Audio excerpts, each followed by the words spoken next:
Sa Cebu, mas pinalalakas ang serbisyong medikal para sa bawat Pilipino. Pinangunahan ni Pangulong Ferdinand R. Marcos Jr.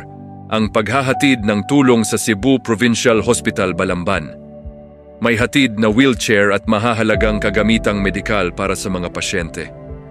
Kasama rin ang X-ray at ultrasound machines para sa mas mabilis at tamang diagnosis.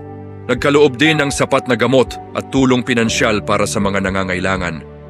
Sa ilalim ng zero balance billing ng PhilHealth, mas kaunting alalahanin sa gastusin sa ospital. Sa tulong ng mga programang gamot, yakap at bukas, mas sigurado ang serbisyong pangkalusugan.